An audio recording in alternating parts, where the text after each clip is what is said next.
Episode 1, The Empty Café Seat.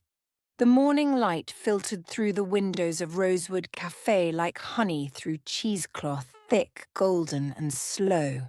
Margaret Hayes sat at her usual table by the window, the same table she'd occupied every Tuesday and Thursday morning for the past 3 years. The ceramic cup in her hands had grown cold, but she held it anyway, as if the gesture itself was the point. 73 years had taught her this routine was the architecture that kept loneliness from collapsing inward. Outside, the town of Millbrook moved with the predictable rhythm of October. Leaves tumbled across Main Street. Mrs. Chen swept her bookshop doorway. The pharmacy's neon sign flickered on, then off, then on again, the same arrhythmic pattern it had followed for months. Margaret's reflection in the window showed her what she already knew, a woman with silver hair pulled back in a practical bun.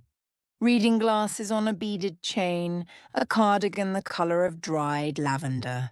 She looked like what she was a retired schoolteacher, a widow of 7 years, someone the town had learned not to notice. But she noticed everything. The bell above the cafe door chimed.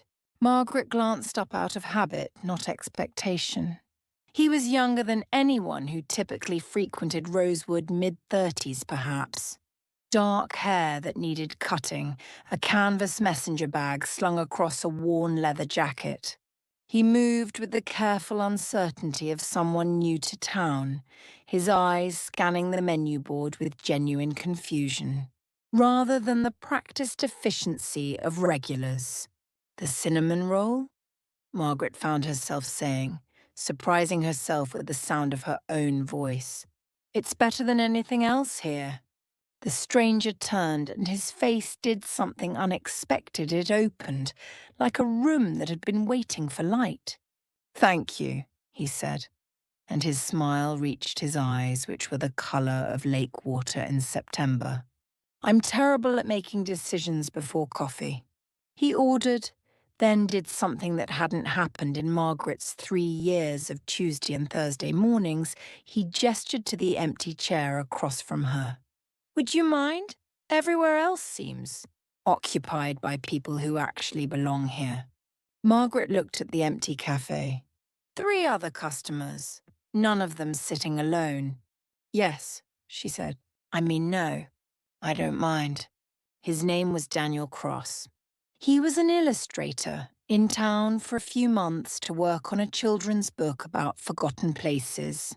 He'd rented the old Carmichael house on Sycamore Street, the one with the wraparound porch and the garden that had gone wild. I needed quiet, he explained, doctoring his coffee with an almost comical amount of sugar. The city was too loud, too many people wanting too many things. Margaret understood this in a way she couldn't articulate. She'd spent her whole life in Millbrook, and still she felt like she was seeking quiet, not from noise, but from the absence of it.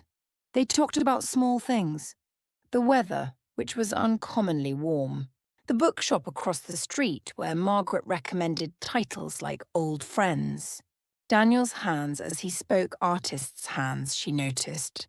Stained with ink and charcoal, fingers that moved like they were always sketching invisible things in the air. When he left, 40 minutes had passed, like 4.